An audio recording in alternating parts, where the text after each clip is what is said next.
اب 12 مصیبتیں کیا ہیں؟ فرماتے ہیں 3 مصیبتیں اسے دنیا میں آئے گی، 3 مصیبتیں اس کو مرتے وقت آئے گی۔ کتنی ہو گئی؟ 6۔ 3 مصیبتیں اس کو قبر میں آئے گی اور 3 مصیبتیں اس کو میدان محشر میں آئے گی۔ یہ کس کا فرمان ہے؟ اللہ کے رسول کا، جس کے کہنے پر اللہ کو ایک مانا، اب اس کے کہنے پہ یہ مصیبت کیوں نہیں مان رہے ہو؟ اور اگر مانتے ہو تو پھر اس کا علاج کہیں اور کیوں ڈھونڈ رہے ہو؟ 3 مصیبتیں جو مسلمان کو نماز نہ پڑھنے کی وجہ سے دنیا میں آئے گی۔ آقا ارشاد فرماتے ہیں پہلی مصیبت، اس کے چہرے پر جو ایمان کا نور ہے وہ چھین لیا جائے گا۔ یعنی آپ کو یہ پتہ ہونا چاہیے کہ مومن جو سچا ہوتا ہے، ایمان والا، اس کے چہرے پہ ایک مخصوص نور ہوتا ہے، چمڑی اس کی سفید ہو یا کالی ہو، اس سے بحث نہیں ہے، ایمان کا نور ہوتا ہے، اس کو دیکھو تو خدا یاد آتا ہے۔ یہ نور، اللہ کا نور چھین لیا جائے۔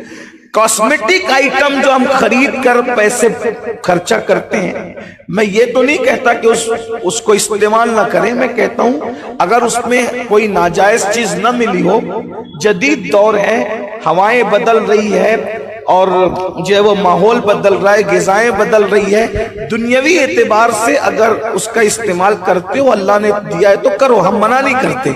لیکن ایک بات آپ سے کہتا ہوں، کاسمیٹک آئٹم سے کتنا بھی مہنگے سے مہنگا کچھ بھی لگا لو، 4، 6، 8 گھنٹے کے علاوہ اس کا اثر نہیں رہے گا۔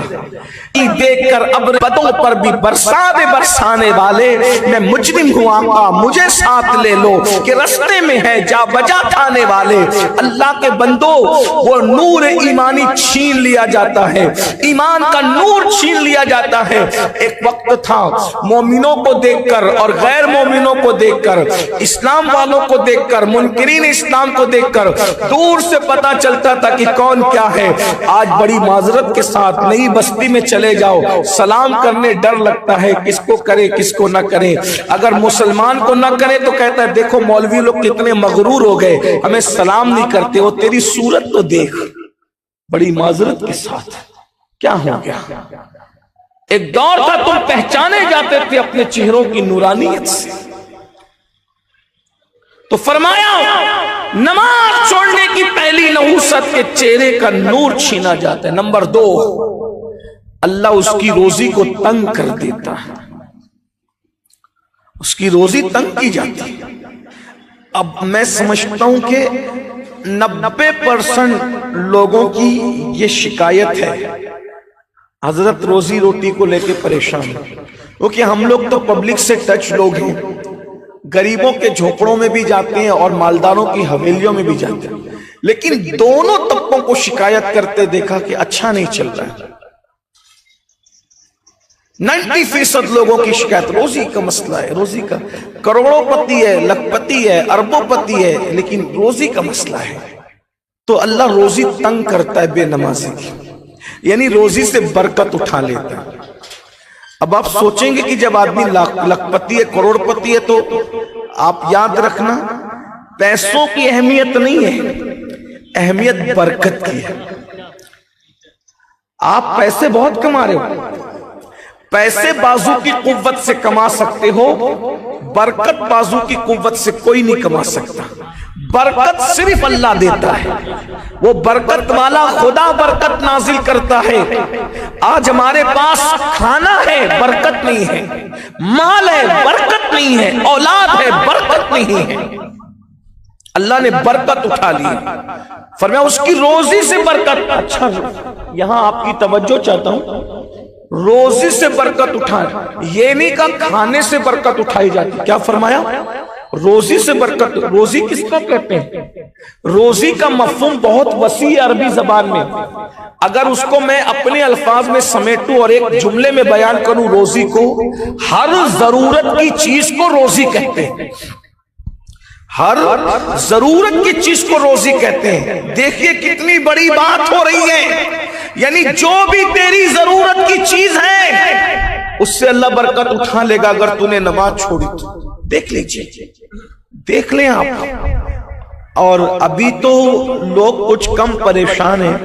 اللہ نہ کرے اگر لوگ نہ سدھرے تو کہیں ایسا نہ ہو کہ لوگ جیسے آج کل پیٹرول وغیرہ خریدتے ہیں بہت بڑی قیمت دے کر، ویسے ایک وقت آئے گا کہ لوگوں کو پانی خریدنا پڑے گا بڑی قیمت دے کر. اللہ نہ کرے کبھی ایسا وقت آئے گا. اس لیے کہ جتنا بگڑتے جاؤ گے اتنا پھنستے جاؤ گے، جتنا اللہ کی عبادتوں سے دور ہوتے جاؤ گے اتنا عذاب میں گرفتار ہوتے جاؤ گے. جو قبر کا عذاب ہے وہ تو اپنی جگہ، جو محشر کا عذاب ہے وہ تو اپنی جگہ. تو میرے بھائیوں یاد رکھنا، اللہ پاک روزی سے برکت اٹھاتا ہے. برکت کسے کہتے ہیں میں ایک واقعے کے ذریعے سے آپ کو سمجھاتا ہوں کہ برکت کسے کہتے ہیں. دیکھیں، ایک ہوتا ہے کوئی چیز کا ہونا اور ایک ہوتا ہے اس میں برکت کا ہونا. مطلب کیا؟ غور کریں. ایک ہی روایت پڑھتا ہوں، آپ کو بات سمجھ میں آئے گی، انشاءاللہ آپ سمجھ جائیں گے. حضرت سیدنا ابو ہریرہ رضی اللہ تبارک و تعالیٰ ارشاد فرماتے ہیں کہ میرا کوئی گھر وغیرہ نہیں تھا، بہت پریشان رہتا تھا، اور بھوک کا عالم یہ تھا کہ بھوک اتنی لگتی تھی تو میں مسجد نبوی میں چت لیٹ جاتا تھا اپنے پیٹ کو ٹھنڈک پہنچانے کے لیے. کبھی کبھی کمر کو صحیح رکھنے کے لیے پتھر باندھتا تھا. بہت بھوک میں نے جھیلی ہے. ایک دن ایک مٹھی بھر کھجور مجھے میرے کسی عزیز نے دیے. مٹھی بھر، یہ حضرت ابو ہریرہ کی روایت ہے. مٹھی بھر کتنی ہو سکتی ہے بھائی؟ ایک مٹھی، دو مٹھی کتنی ہو سکتی ہے؟ مٹھی بھر کا مطلب یہی کہ مٹھی میں جتنی ہے، کسی کی مٹھی کتنی بڑی ہوگی؟ مٹھی کی بجائے مٹھا بھی کسی کا ہو تو کتنا ہوگا؟ اور مٹھی بھر کھجور میرے کسی عزیز نے دی.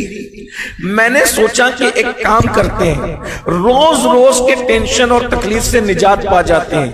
وہ مٹھی بھر کھجور لے کر میں آقا کی بارگاہ میں پہنچا اور سرکار سے عرض کی، یا رسول اللہ صلی اللہ علیہ وآلہ وسلم، میرے ماں باپ آپ پر قربان، یہ مٹھی بھر کھجور کسی نے دی ہے، ہمیشہ بھوکا رہتا ہوں، بھوک سے پریشان رہتا ہوں، آقا اس میں دعا کر دے برکت کی. میرے آقا علیہ السلام نے اس پہ ہاتھ رکھا اور دعا کی، اللہ اس میں برکت عطا فرما. اور ایک چمڑے کی تھیلی تھی، وہ ساری کھجوریں اس تھیلی میں ڈال دیا اور وہ تھیلی میرے ہاتھ میں پکڑا دی. فرمایا، کھاتا جا کھلاتا جا، اللہ برکت دے گا. کھاتا جا کھلاتا جا، اللہ برکت دے گا. کھاتا جا کھلاتا جا، اللہ برکت دے گا. اور پھر میرے آقا کی دعا، جانے دعا کی دعا ہے، عنایت کا جوڑا، اجابت کا صحرا، دلہن بن کے نکلی دعائیں محمد، اجابت نے جھک کر گلے سے لگایا بڑی ناز سے جب دعائیں محمد. اب حضرت ابو ہریرہ کہتے ہیں، میں اپنے نوجوانوں سے پوچھتا ہوں مٹھی میں کھجور کتنی آ سکتی ہے؟ 10 20 50 100 سے زیادہ آ سکتی؟ ابو ہریرہ کہتے ہیں دعائے رسول کی برکت تھی، میں بھی کھاتا کھلاتا رہتا. جب تک حضور ظاہری طور پہ حیات رہے کھاتا رہا کھلاتا رہا. صدیق اکبر کا دور آیا، کھاتا رہا کھلاتا رہا. فاروق اعظم کا دور آیا، کھاتا رہا کھلاتا رہا. عثمان غنی کا دور آیا، کھاتا رہا کھلاتا رہا. کتنے سال ہو گئے؟ اگر حضرت ابو ہریرہ کو تھیلی دینے کے بعد کم سے کم آقا علیہ السلام 1 سال بھی ظاہری طور پہ حیات ہو تو وہ 1 سال پکڑ لیں. صدیق اکبر کی خلافت کے 2.5 سال پکڑ لے، کتنے ہو گئے؟ 3.5 سال. فاروق اعظم کی خلافت کے 10 سال پکڑ لے، کتنے ہو گئے؟ 13.5 سال. سیدنا عثمان غنی کی خلافت کے 12 سال پکڑ لے، کتنے ہو گئے؟ کتنے؟ 25.5 سال ہوئے. اب آپ سے پوچھتا ہوں 25.5 سال تک کتنی کھجوریں نکل سکتی اس تھیلی سے؟ ارے بھائیو، تھیلے سے بھی کوئی 25 سال تک کے کھجور نہیں نکال سکتا، لیکن یہ تھیلی ہے، تھیلی صرف برکت کی بات ہے. برکت اسے کہتے ہیں، برکت کی بات ہے. اللہ کے رسول علیہ السلام نے برکت کی دعا کیا کر دی؟ حضرت ابو ہریرہ کہتے صرف میں نہیں کھاتا تھا، میں بھی کھاتا رہا، لوگوں کو بھی کھلاتا رہا. یعنی 25 سال تک اس تھیلی سے کھجوریں نکلتی رہی. بس ایک نصیحت اللہ کے رسول نے کی تھی، اس کو